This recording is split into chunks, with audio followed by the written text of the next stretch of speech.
Hi, everybody. And yes, I'm Elaine Eisenbraun. Pam, don't feel bad. Noquisi Initiative changed its moniker recently. We have been for years called Nikwasi Initiative, and that's based on what was for years called Nikwasi Mound in Franklin, the oldest unexcavated Cherokee mound in the southeast.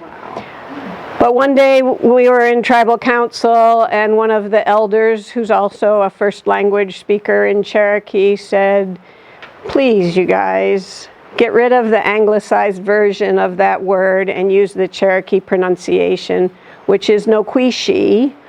And so I was very delighted to do that, except when I got to the paperwork part of it, where you have to notify the state and all that stuff. So we are Noquisi Initiative. Noquisi means star. Noquisiyi, which is the name of the place in Franklin, means star place. And I'm going to talk to you a little bit more about words in Cherokee and how important they are. And I have no concept of time, so keep an eye on me, and I want this to be informal. Please just interrupt with questions or raise your hand, and I'll do my best to answer. And the other thing I want to say, go ahead. Widow. Oh, thank you. The other thing I want to say is that I appreciate you guys. I thank you for inviting us here, and I hope it's a building relationship going forward. So, because we're at Laughing Waters, and most of us do speak English, and one of my hobbies, I guess I'd say, is reciting poetry when I'm out on a mountain or walking along a river or whatever. And so I wanted to share a poem with you, and some of you probably know it. And it's a new poem to me, so I will definitely stumble through it. And I've got it written down if I need a cheat sheet. But it's pertinent in a lot of ways to what we're going to talk about throughout this whole little journey that we're going to take together today. And some of you may know it. It's The Brook by Tennyson. Anybody know it? Okay, you're going to know it now. There's a few things. There's a little funny bump here. There's a few words in it that are Old English, sort of, or older English. Who knows what a coot is? Some of you must know that. It's a water bird. It's a black water bird, closest to a duck, I guess. And they use the word hern, which is heron in this. And thorp. Anybody know what a thorp is? A thorp is a small collection of houses. Okay? And so this poem, The Brook, written by Tennyson, is written from the voice of the brook. And so she talks about what she does, where she goes, and what her influence is on the landscape. And so I'm going to get my cheat sheet ready because I know I'm going to need it. But so I hail from haunt of coot and hern. I make a sudden sally to sparkle in amongst the fern or bicker down the valley. I pass 30 hills, I hurry down. I slide between the ridges. Past 20 thorp, a little town, and 100 bridges. Till last at Philip's farm I flow to meet the brimming river, for men will come and men will go, but I go on forever. I chatter on the stony way in little sharps and trebles. I bubble through the eddying bay. I babble on the pebbles. Through many curves, my banks I fret.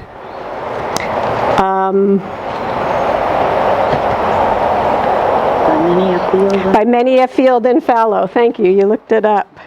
And many a fairy foreland set in willow weed and mallow. I chatter, chatter as I flow to meet the brimming river. I want your help, for men may come and men may go, but I go on forever. This is the key piece of this. I wind about and in and out, and here a blossom sailing, and here and there a lusty trout, and here and there a grayling, and here and there a foamy flake upon me as I travel through many a silvery water break and over many a golden gravel. I wind about as I flow to meet the brimming river, for men may come and men may go, but I go on forever. I steal by lawns and grassy plots. I flow by hazel covers to move the sweet forget-me-nots that bloom for happy lovers. I slip, I slide, I gloom, I glance among the skimming swallows. I make the netted sunbeam dance upon the sandy shallows. I murmur under moon and stars through brambling wildernesses. I linger in the shingling bars. I loiter in the cresses. And out and in and out and I flow to meet the brimming river. For men may come and men may go, but I go on forever. That's the message I wanted you guys to just hold as we talk today. Well, it could be better. I got everything out of order here. So let's see. I was intending to be here with Kirsty Frady, who works with me. She's an enrolled Eastern Band of Cherokee Indians member. She couldn't get here at the last minute, so and she was going to share more about the language. She's a recent graduate of what's called Dadawonishi language program. That means we speak. She'll come another time and visit with you. A young woman who's really working hard to get this cross-cultural understanding built up. So let me tell you a little bit about Noquisi Initiative. I can take off my glasses for a minute. Not for long, probably. So Noquisi Initiative formed out of conflict. And as I was introduced, I've run a few different nonprofits. And this may sound weird. I love being immersed in an organization that billowed up from conflict and creates balance. However, it's like a cooking cauldron. That conflict is always there and it comes up. We have set up our board of directors so that it's half Cherokee and half non-Indigenous people. And my staff, same thing. I am not Cherokee, but our staff is half Cherokee and half not Cherokee, because our goal is cross-cultural understanding. And so we need to reflect that in who we are, as well as ask other people to come to that place. So, yeah, even within our board, there's some bickering that goes on. But the way we formed, and some of you may have heard this story, in 2012, excuse me, well, let me go back further. So Noquisi Mound, probably built by Cherokee or Cherokee ancestry, about 1,000 years old. It sits in Franklin. It's sadly embraced by cars and pavement and roadways. In 2012, the town who had owned it since the 1940s, when the owner at that point in time was going to bulldoze it, the town gathered up money. They didn't know what they owned, but they knew it was something important, and so they wanted to preserve it. They raised the money after 3 attempts and 3 extensions to their agreement, and were able to buy it. In 2012, they were spending a lot of time and money maintaining it. They wanted to make that easier on themselves. And so one of the maintenance people, probably without the right authority, decided he'd replace the grass that was growing there with another kind of grass. So how do you replace grass? You have to kill the grass that's there. So he sprayed the entire thing with herbicide, and it turned brown. And you have to understand, Cherokee people understand the mound is a living member of their community. It's not an object, it's a living family member. And so their family member had been poisoned. And the chief, who happens to be the current chief, he was the chief then, there have been 2 others in between, he happened by, as did several other people, and was aghast. And so there were some rough town council meetings in which he went in and demanded that it be turned over to the Cherokee people. And there was a lot of antagonism in the 2 communities. And, you know, in the 2000s, you hope that's not happening, but it was. And then Mainspring Conservation Trust, actually, who's sort of the same kind of organization as Conserving Carolina over in that part of the world. Their leader, Sharon, what's Sharon's last name? Doesn't matter. She said, let's put some conversations together around the table. So people sat together for years. The administration changed, and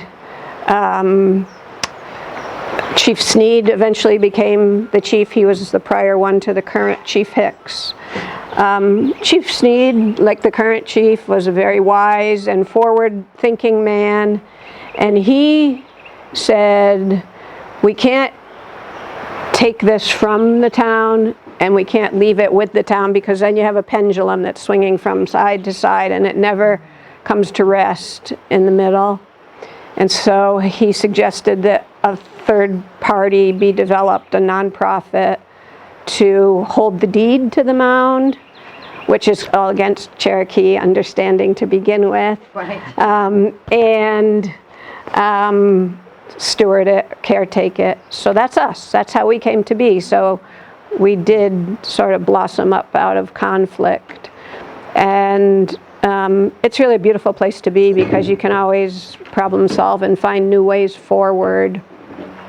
So it's worked out well.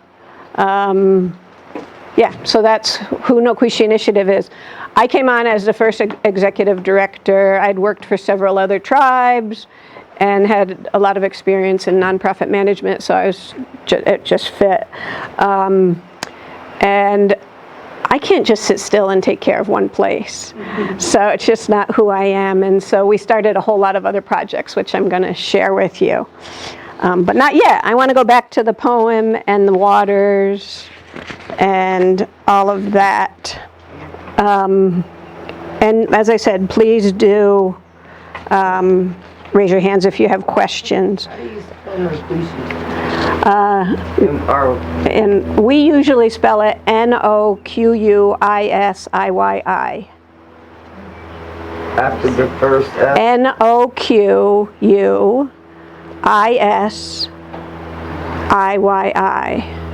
Oh, that's Noquisiyi. No, wait. However many IYs on the end gives you either star or star place. So let's see. So yeah, so the river is a really nice segue to Cherokee culture.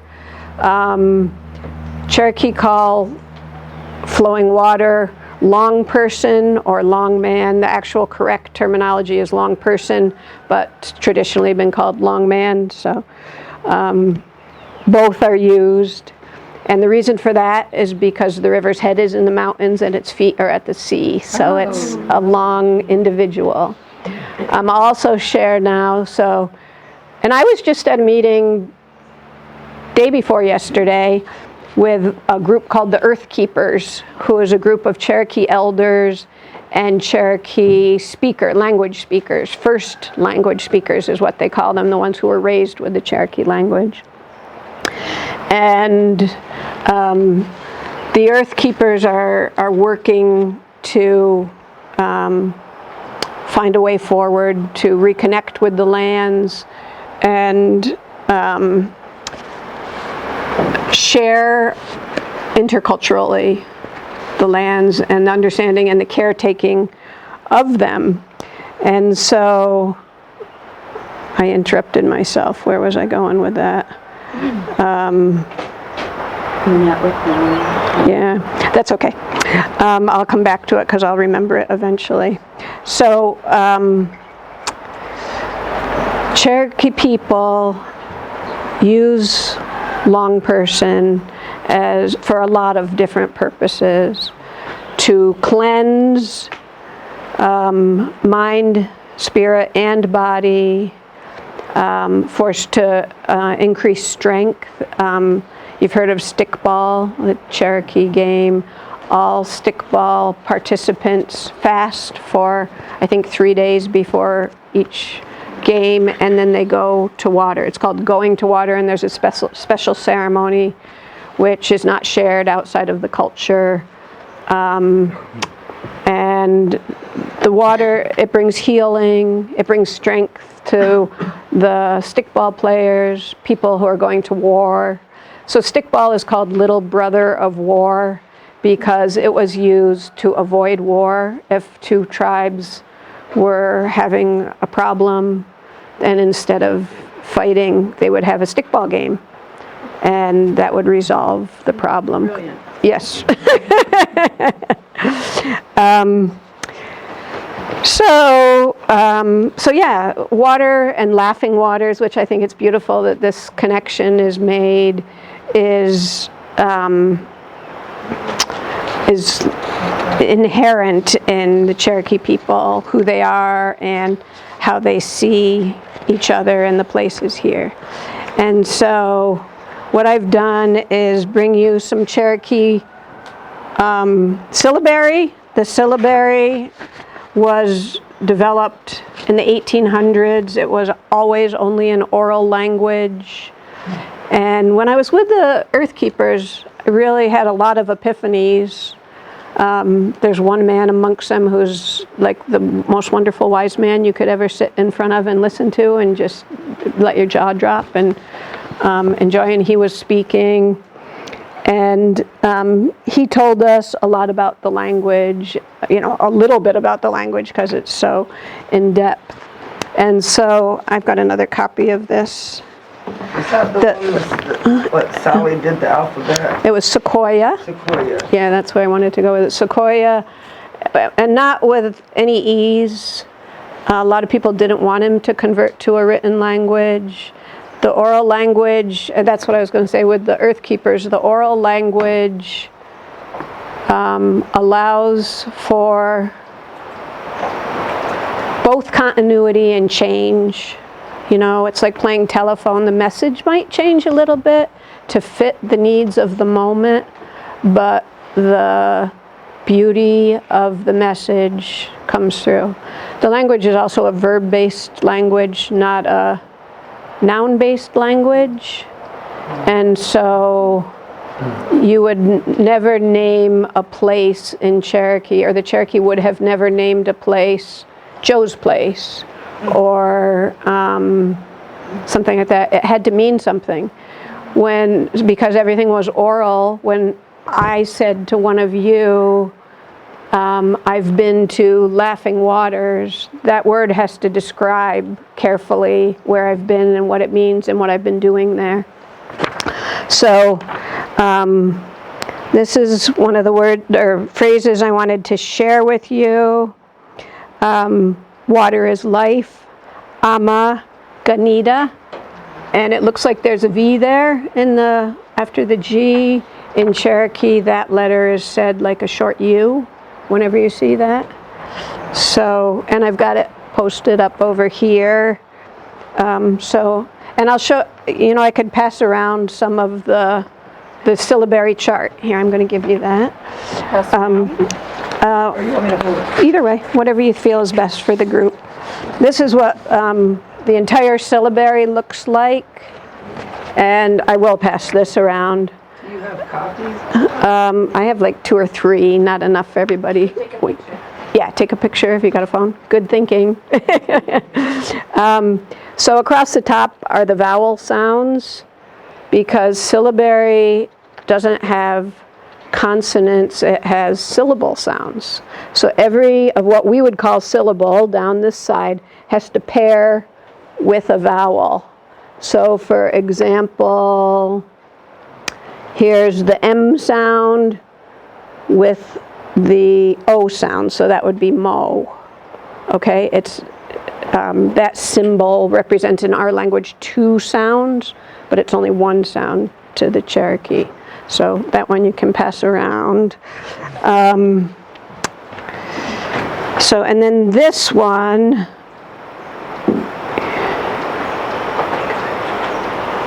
gotta make sure I'm saying it right. Ama Uiedsko.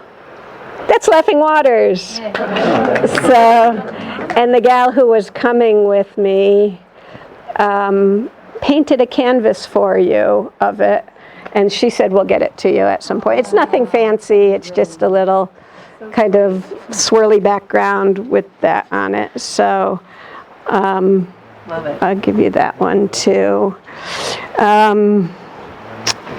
Let's see.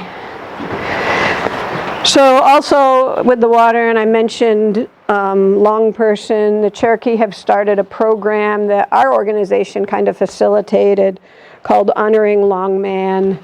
And it's what would be a river cleanup to everybody else that they do annually, but it's so much more than that to them. They start with breakfast of traditional Cherokee foods, and we can talk about that too if someone reminds me to come back to that. There's so much to share, and you guys are just going to have to be my memory for me. So traditional Cherokee foods and prayer, and they're talking this year about doing a going to water ceremony, especially with the Cherokee kids. Every year the school lets all the kids out, and they either plant trees or help with the river cleanup. And it's actually expanded across the country to other tribes doing the same thing in their areas, yes. Where do they plant the trees? Along the river in the riparian areas. Actually, we're not doing that again this year. It's just complications because we usually do the program in a bad planting season, so we don't want the trees to die after the kids planted them. So yeah, so they do that program. So here's another language kind of thing, but it's English language. And the Earth Keepers have taught me this too. Cherokee people are learning not to say natural resources, because a resource is something to be used, right? And Cherokee are sisters and brothers to those things that we call natural resources. So they're using the term natural relatives and would like other people to do that too. So I share that with you going forward.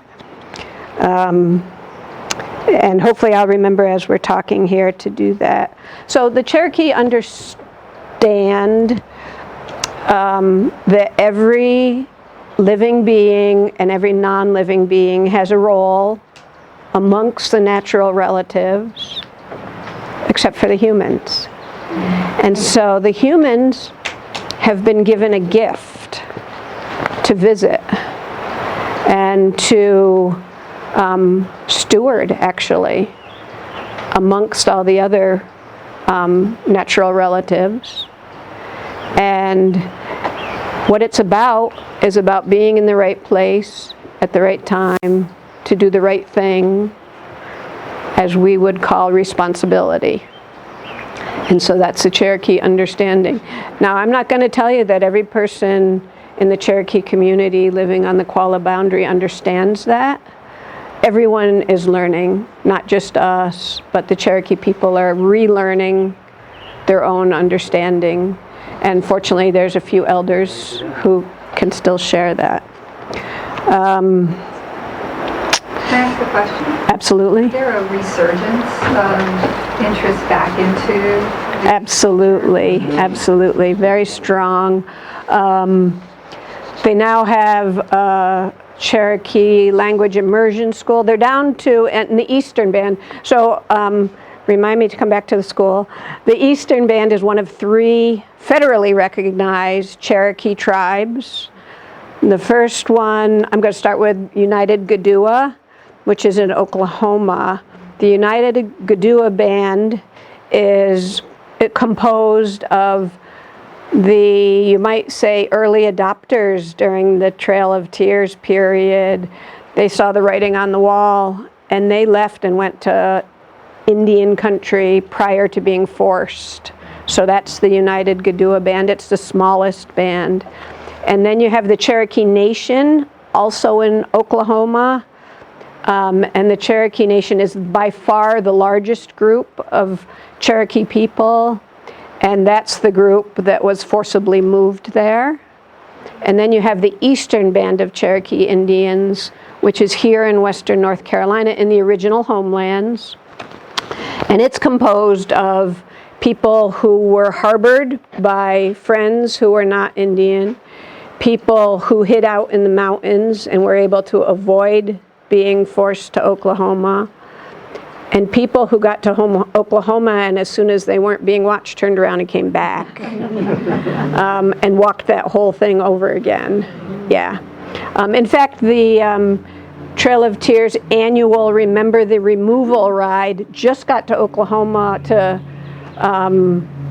Cherokee Nation yesterday or the day before. They ride every year the 800 and whatever miles from actually Georgia to there. I think there's 17 young Cherokee people who are riding this year. It's a really special thing. They stop all along the way at graves and at special sites, places where people fed their people and were good to them. It's a really cool program. So I'm going to remember on my own to come back to the school. Yeah. Just before you go to another subject, do you know the approximate populations of those 3 groups? I don't know all 3 of them. I think Eastern Band is 13 or 14,000. I don't know the other 2. Okay, thanks. Yeah. They ride bikes or horses? Bicycles. Bicycles? Yeah. Yeah. They train for a couple of months. I think they actually started training in March. And it's quite an affair. They have, the police escort them, and they have, a van that goes with them, and they all wear uniforms, and the van is all decked out in Remember the Removal graphics. It's really quite beautiful.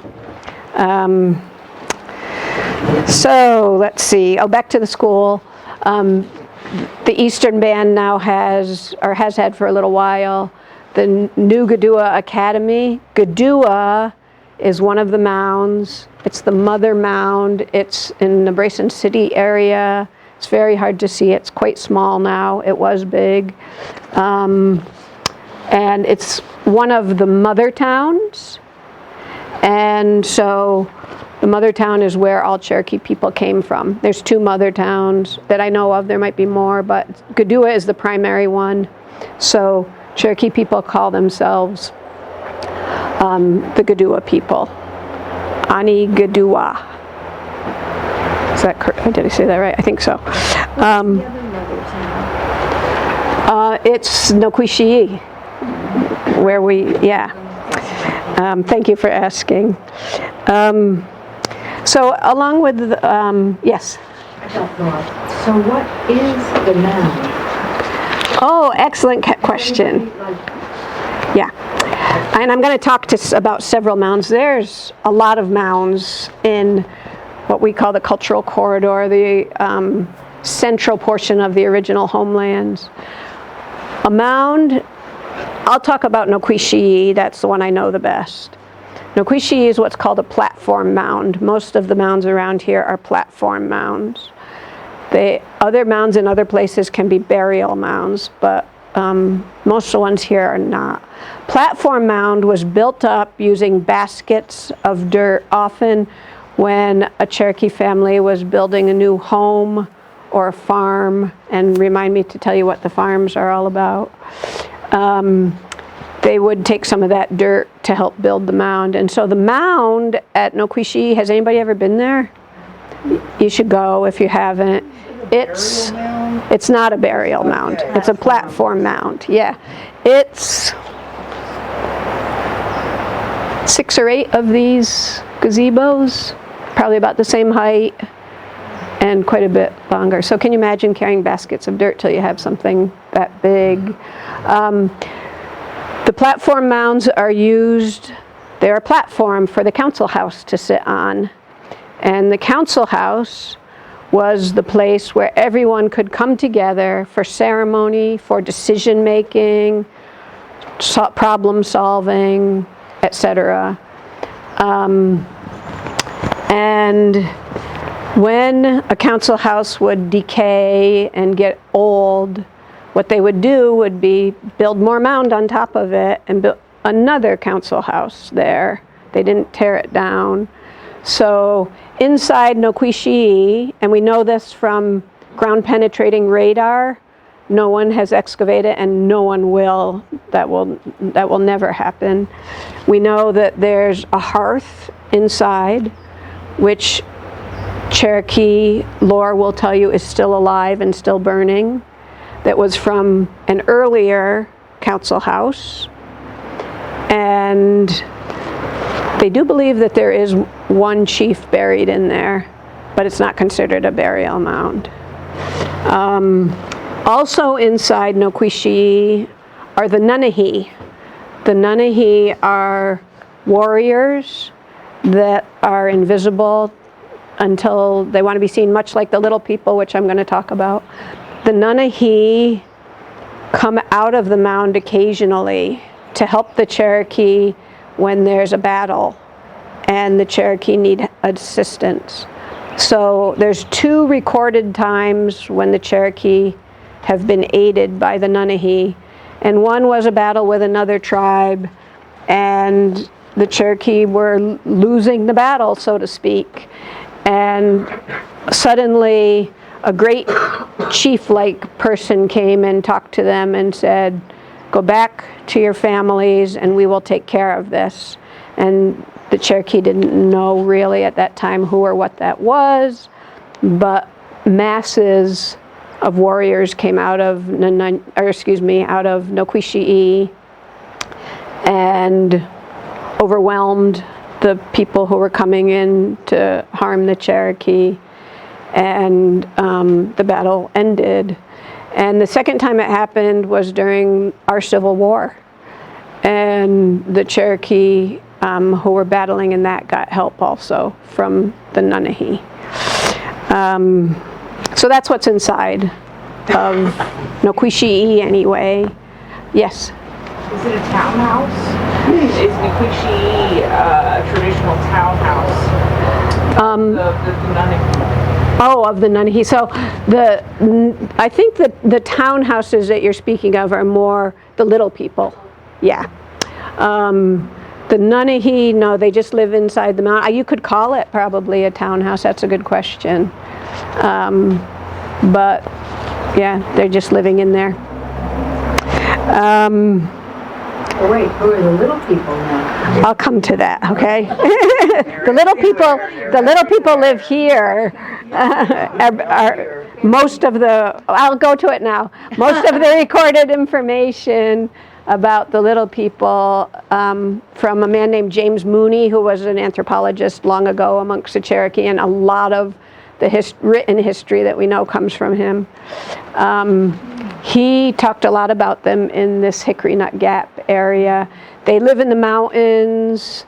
They also remain invisible unless they want to be seen. They love to drum. They love to dance. They love to be mischievous sometimes. They're very friendly to others. They'll help a lost person in the woods to find their way out. But they'll also, if they're feeling mischievous or upset with someone who took something that they shouldn't out of the woods or something like that, they will confuse their path back to home, so that they can be lost in the woods. But they live in little special places, often in caves or, rocky holes or whatever.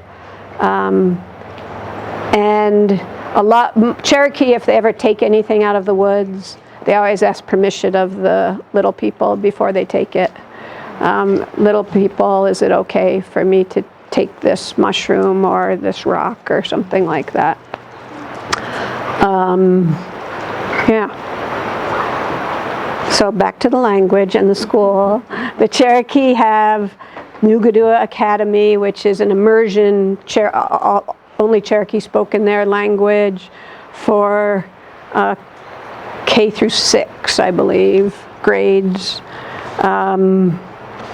And the kids are wonderful. I've taken them on a couple of tours to some places, and they do speak a lot of Cherokee amongst themselves. The challenge with preserving the language, they're down in this eastern band to, last I knew, it was like 164, it might be even lower, fluent language speakers. And so they're really scared about losing their language. And so they're teaching the children. And Kirsty, who couldn't come, who just graduated from the Dadewonishi program, which means we speak, there's 2 programs. Hers was in Robbinsville, and there's one in Cherokee. They actually hire young adults to have the job of learning the language. So they have classes. It's like going to school in the language, but they're getting paid to do it, so they can have a career at the same time. So they're really doing a lot. And all 3 tribes have a MOU together, trying to work together to preserve the language. Memorandum of Understanding. Yes, Memorandum of Understanding. And there are different dialects. Snowbird community, which is in Robbinsville, has a different dialect than on the Qualla boundary, which is in Cherokee.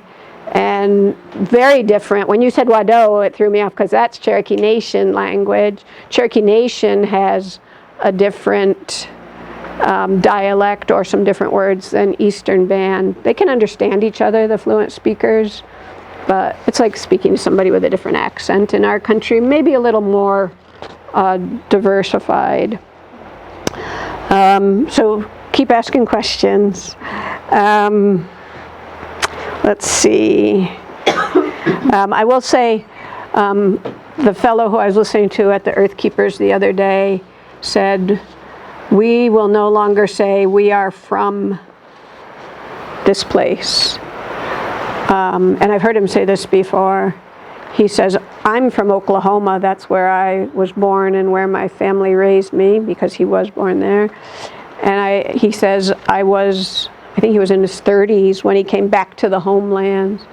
And he said, as soon as he got here, I knew I was of this place. Mm-hmm. So Cherokee say, I am of this place, which helps them to feel more connected with the natural relatives, which they do feel. Let me share the Cherokee values with you. I have them printed over here. The Eastern Band has identified 7 values. And I'm going to share, did I bring it with me? Yes. Some more in-depth values toward the end, but We pass out around the go for it. Go ahead. I might even have you know what? Leave that one up. I think I've got another one in here. Here, Jane. I think everything I've got is in that little pile. Sorry for the dirt that's on it. So the Eastern Band's core values are 1, spirituality, so that they create bonds among the Cherokee, both in good times and bad, that has a source of hope. Group harmony, and I'm taking this from here, community, kinship relationships, sharing fairly, giving time. That might be Gadui. That's one of, I'm going to share some of the Cherokee language principles. I think that one aligns with what's called Gadui. Strong individual character, a strong connection with the land and the natural relatives, honoring the past, educating the children, and the final one is possessing a sense of humor, which I think has served them very well. And I got to say, I've worked with different communities around the country and different tribes. These people have an incredible sense of humor. They're always cracking jokes. We'll let that go over.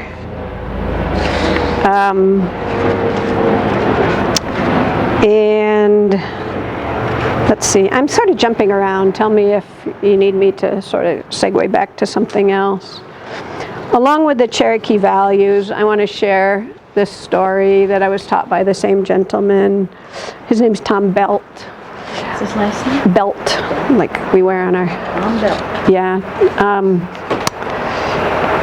He tells a story of the Seneca Nation up in the Mid-Atlantic region. And there was a fellow up there named Red Jacket. I don't know if he was a chief or a elder or what, but back in the time when the colonists were first coming and one of the colonial leaders came up to him, the colonial leader said to Red Jacket, if you guys would just come to understand us, we could get along really well. And Red Jacket said, we do understand you. And you're the people who always want to know what's over the next hill or what's around the next bend of the river. Someday, your children or great-grandchildren are going to want to go to the moon because you're going to want to know what's there. He said, my great-grandchildren will never want to go to the moon because we already understand why it's there. So I think that's another wonderful story about relationship to the natural relatives. I think I'm going to go to, let's talk some more about this before we go to history. I will pass this around, but I'm not leaving without it. It's my only copy, and it's really special to me. This is, and if I pass it around, you'll see there are written in the phonetic pronunciation of some Cherokee words, some principles, and they go in depth. It would take you longer than you can spend in passing it around to read them all. But there's a few principles, just principles, and I've got that as a note I've put on here. Principles are kind of like laws. Well, the word that would mean law in Cherokee is totally different than the word that comes from, Old English law or what we practice. So, and this comes from Tom too. Law to us means either a guarantee of something that's going to happen, like a stop sign is a law to us. If you don't stop at that stop sign, we guarantee that you're going to have an accident, or it's a law, or it guarantees punishment for something done wrong, or it also empowers people to do things. To the Cherokee, the word for law means healing. Isn't that beautiful? And that's what law should be about, really, isn't it? So the principles that are here are about healing. And a couple of them I want to go over. Well, let's go to the one that is about bringing back the matrilineal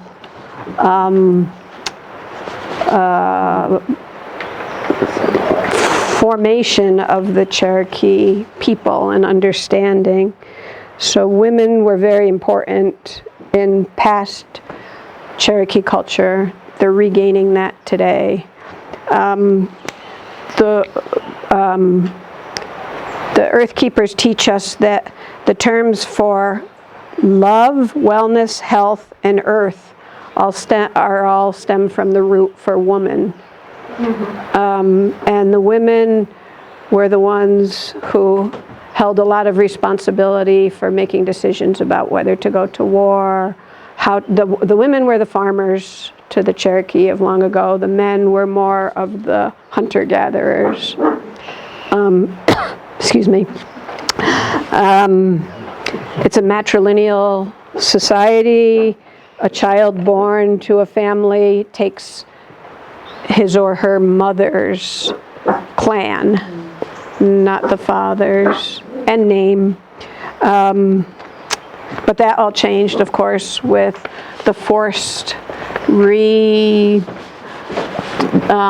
alignment, I guess, of Native American people. You can come behind me, it's all right, if you need to go out.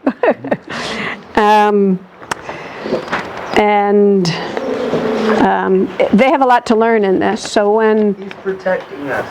Yeah, when... You feel protected? Yes. Of course, when the Cherokee were rounded up for the Trail of Tears,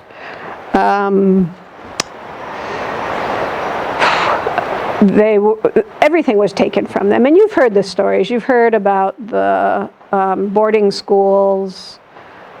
You hear about them from Canada, but they were here too. There's people living on the Qualla boundary who were forced into boarding schools, taken from their families that are still alive, because that didn't end until within some of our lifetimes. So the goal, the goal was to, at first, convert Cherokee people to be the same as the settlers, and that required taking away the historic beliefs, the soul of the people, the understanding for how they related to the land, the natural relatives. And we were I'm not going to say that. The people who were doing that were pretty effective at taking that away. Children in the boarding schools were beaten for speaking Cherokee language. The foods, they weren't allowed to eat their traditional foods, and some of those are lost forever. Kinapod is an ancient food. We have all seen it. It's lamb's quarters. Any of you who garden know what lamb's quarters is? So lamb's quarters was probably the first ever cultivated food on this continent. The Cherokee figured out how to develop the seed into a larger sized grain, so that was their grain. But that hybrid, I guess you'd call it, of Kinapod has been lost. And so anyhow, all these foods, we all talk about the Three Sisters, corn, beans, and squash. That was not the original foods.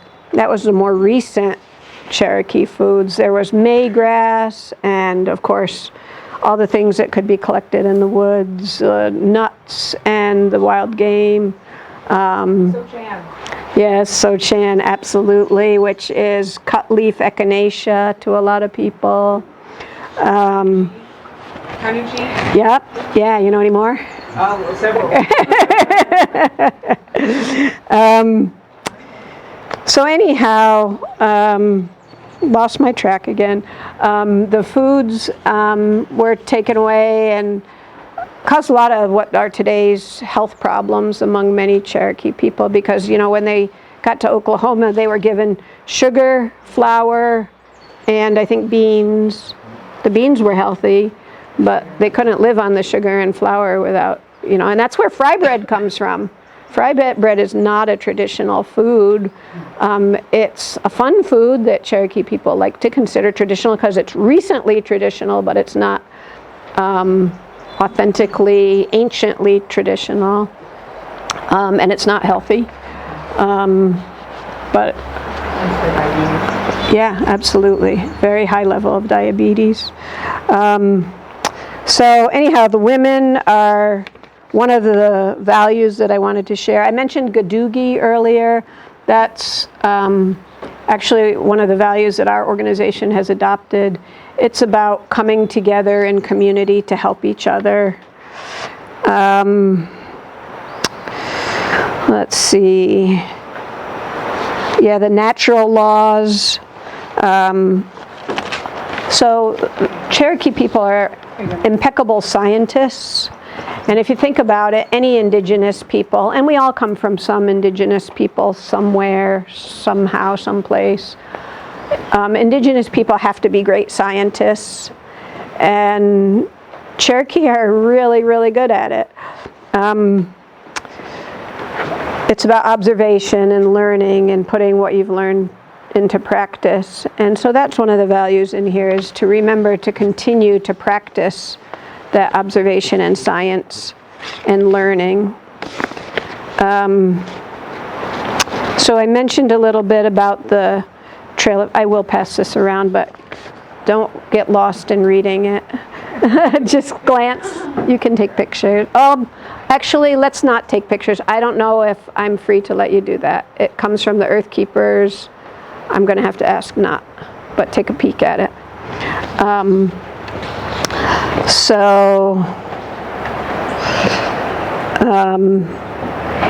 Yeah, how did the Cherokee come to be moved out of their place? You know, you can really, if you want to lay blame somewhere, you can lay it on the gold rush, what we call the North Carolina gold rush, because that's really what brought so many people who then needed land to farm and build communities and care for their families. That's really what encouraged so many people to come, and that peaked in the 1830s to 40s, which is right when the Trail of Tears finally happened.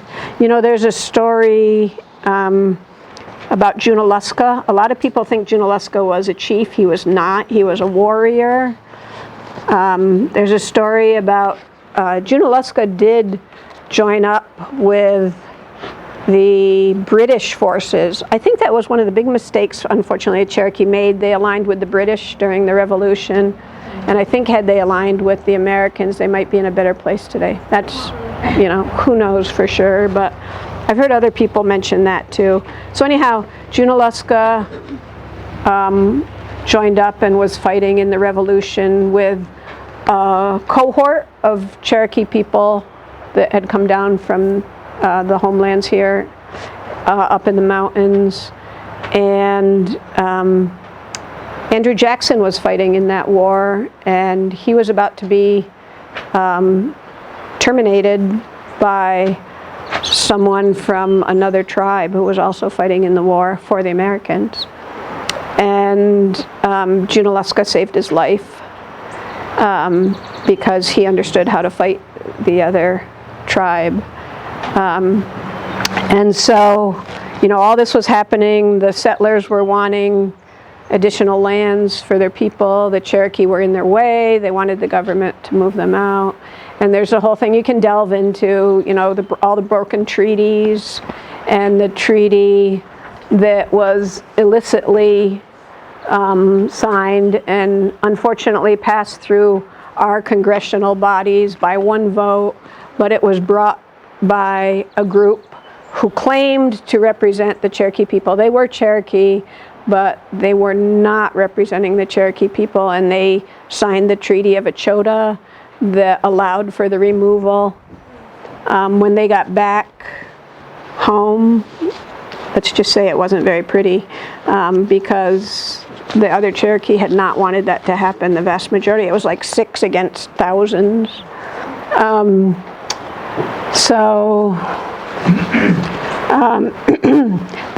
That treaty was signed. It became imminent that the Cherokee were going to be booted out of their homes and have to go to Oklahoma. And I think everybody probably knows how ugly of a scene that was as it happened, and how they were held in pens, really, without enough food or water or shelter even being blankets and clothing during difficult weather. But Junaluscus, who had saved Andrew Jackson's life, said, maybe I can do something about this. And he went up to Washington, D.C., and he beseeched Andrew Jackson to not enforce the Treaty of Ochota. He said, I saved your life. I know I did that because I care for you as another human being, but now I need something from you. And Andrew Jackson basically said, too bad. And he had to come home without having accomplished anything. There's no recorded history of that story, but as I said, the Cherokee have an oral history and it's very strong. So it was sad. There was also, the chief at the time was John Ross, and he collected like 15,000 signatures of both Cherokee and non-Indigenous people who were supporting the Cherokee. Not everybody was bad, to petition Congress to stop this, and that didn't work either. And while I say not everybody was bad, I think that's a really, really important concept, because in order to build the intercultural understanding, first of all, don't feel guilt. It wasn't you who did this. It wasn't a very sad and unfortunate turn in history.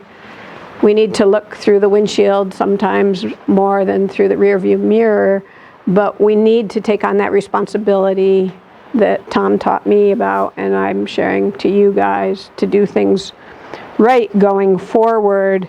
And there were amazing people that came together and helped the Cherokee and helped each other. Has anybody been to see the new statue in Franklin? It's well worth it. There's a new statue there. It's life-size. It's in an area a little bigger than this. It's a statue of 3 women. They're actual women who lived in the 1800s in the Franklin area, and they knew each other, and they helped each other, and they raised each other's children, and one of them is a Cherokee woman or a Gadua person. One of them is a European descendant, and one of them is an African descendant. And the statue is more than life-size. It's a bronze. It's done by an outstanding artist. And the women are together. There's several children in the statue. One of the women's pregnant. And they're all interacting around grain, sheaves of grain. It's just very, and the whole history is there of each of the women. It's worthwhile to go see. It just was installed a few months ago. So is that near this mound? It is, very close. You can walk from one to the other. Okay. Yeah, and I'm going to tell you about the orchard. You can walk to that from there too. Okay. It's worth a day trip, so to speak. Okay. So, yeah, I'd mentioned James Mooney. He really worked hard to help the Cherokee people of that period. Thomas William Holland had spent a long time in the forest hunting and trapping. If I understand the story right, I may be lying a little bit here, so check my story, but I believe he sort of had a disagreement with his father about, I don't know, becoming a lawyer or a doctor or whatever his father wanted him to do, and he went into the mountains to hunt and fish and trap and stayed there for a very long time and became friendly with the Cherokee people and helped them out immensely. Fought for them in D.C. and helped, maybe he harbored some of the people who were able to stay. He helped to make sure land was preserved. I believe that he purchased some 15,000 acres, much of which is today the Qualla boundary, which he purchased for the Cherokee people. The Qualla boundary, by the way, is what a lot of people call a reservation. It's not a reservation here, it's a boundary. And there were others. I've got a couple names down here. John Myers preserved a lot of land for them. John Burnett.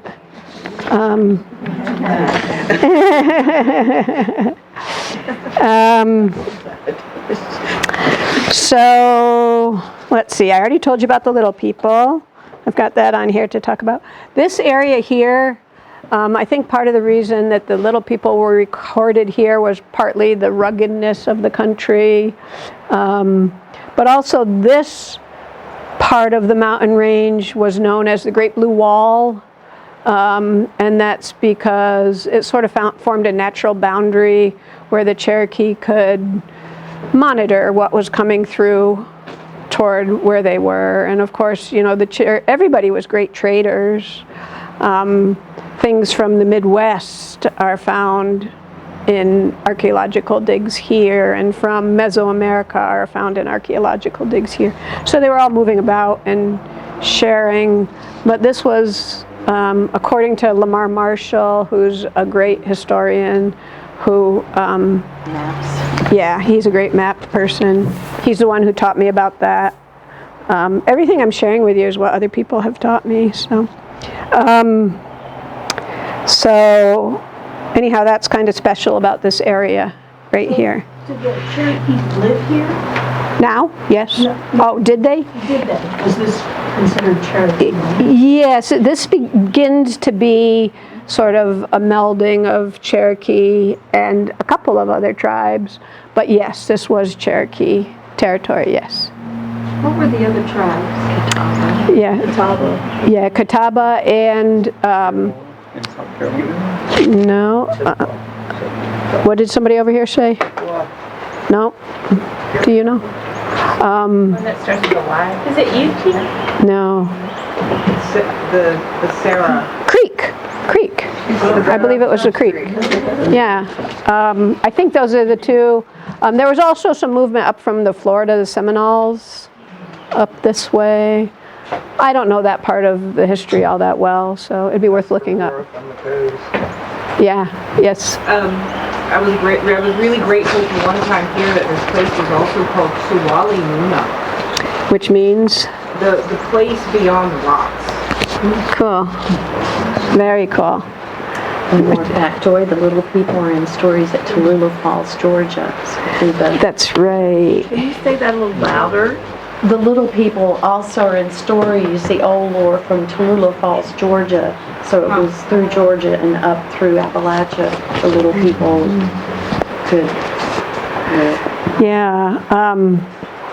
The Gadua lands are, you know, like what we call Southern Appalachia, really. When Yes. they describe the little people that have seen them, what did they say they look like? And do they speak? About 3 feet They- tall, and yeah. they're Cherokee. That's about all. Yeah, there's not really, I mean, I've seen pictures, but I think they're made by non-Cherokee people, and I have not seen a physical description of little people, but they are little. And And they're different than the Moonod Yeah. legend. And it alluded to maybe they were men, Say that again, please. the ones that they did see were men. Oh, anybody. Children, yeah, women, yeah. Yeah. Yes. May I offer something? Yes. So it said that the little people were only about as high as a tall person's knee. And they looked exactly like Cherokee, and their hair was so long that it brushed the ground behind them as they walked. And they were such fans of music that oftentimes they would disguise themselves as outside community members and join in these dances and then disappear after it's over.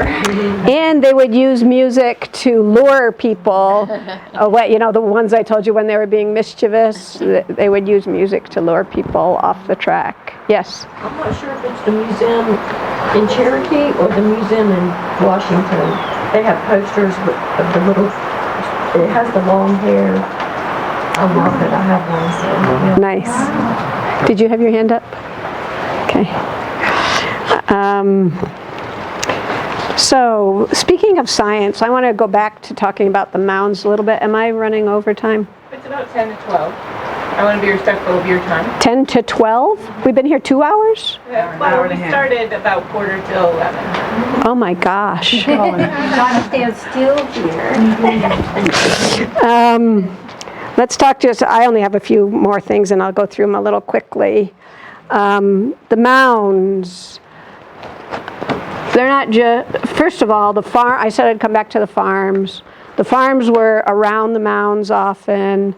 Noquisiyi is considered a farming community. Cowee Mound, that area is considered a trade area because different trails were coming together there. Each one kind of had a specialty. But the farms are not what we think of as farms, of course. You know, they're more like what we'd think of as permaculture. But they extended, and as I said, the women were the farmers, and they extended out from the community into the forest because, of course, there was burning going on to encourage the oaks and get the acorns and all of that. So mounds, how did they decide where to put them? They're always near water, often near a confluence of two water bodies, but not always. But up in, as you get over more toward, I'll say that Franklin, Franklin, Highlands, Jackson County, those areas. There's been a lot of studies on the mounds, and there's one newly owned by Mainspring Conservation Trust called Watauga Mound, Watogi in Cherokee. I believe I said that right, I'm not sure. So recent studies by Western Carolina University have recognized that all the mounds are aligned similarly. Watauga, they were able to study very specially through ground penetrating radar how the council house was oriented, and there's some other buildings. There's kind of like, I'm going to say a longhouse. Don't think of that in terms of the northeastern longhouse, but a longer building and another smaller community building that they were able to identify in ground penetrating radar and I forget what it's called, but a magnetic imagery thing. What they found was, it turns out that all the mounds in that area, the doorways to the buildings or the mounds themselves, the ramp to go up them, all align in the same direction, and they're in line with each other. At Watauga, the buildings are established so that the door to some of them faces exactly toward sunset on, I want to make sure I get this right, sunset on the summer solstice and sunrise on the winter solstice, one or the other. The interesting thing about how they're all aligned is up there they all align with one mountain called Fishhawk Mountain, and Brett Riggs, who's the lead, I'll say, archaeological researcher for WCU, and his team, they were saying, okay, why Fishhawk Mountain? Well, it turns out Tom Belt was with them when they were talking about it out there, and Tom just sort of blurted out something to the effect of, all things stand upright. And he didn't really, I don't think he even knew why he said that, and Brett didn't really know what it meant, but then they figured out, they recognized that the Milky Way on February 15th every year stands up vertically above Fishhawk Mountain. And it does it again in October. February 15th is the beginning of the festival season for Cherokee. October is the new year, or that fall season when it happens again is the new year. And so they're great big timepieces. They're how the Cherokee knew what time in the year it was, and very scientific, very much built over thousands or hundreds of years of observation and knowing that led to the building of the structures to match that. I think that's fascinating. I'm going to tell you a little bit more about things our organization's doing, and then I'll let you guys go get lunch. We're putting in a Blueway Trail along the Little Tennessee River and hopefully one along the Oconaluftee. It's interpretive signage that would allow you, as you're paddling the river, to pause in an eddy and learn something about the Cherokee heritage on the river there. We put in an orchard, which you can visit on that day trip. So again, back to the science, Cherokee are amazing scientists. As soon as the first Spanish ship landed with apple trees on it, Cherokee recognized that they could make a better apple, and they did. And so they developed numerous new varieties of apples. One's called Junaluska, one's called Calasaga, Alarka. There's bunches of them. Can we get some of those put in here? Yes, you can. Ask me again. Okay. So, yeah, they developed them, but when they were taken away on the Trail of Tears, they couldn't take their trees with them, right? So the way we know a lot about this is the government eventually did let Cherokee people make claims for things that were taken from them when they were forced to Oklahoma. And several of them claimed their trees and asked for a financial reimbursement for those trees. Not enough, they didn't get, of course, but that's one way that we know some of the trees. But there were some of those good people who supported the Cherokee, preserved some of those trees. And they were hard to find, but they were in lost orchards here and there and everywhere. And so the horticulturalist in Cherokee did a lot of research on finding those.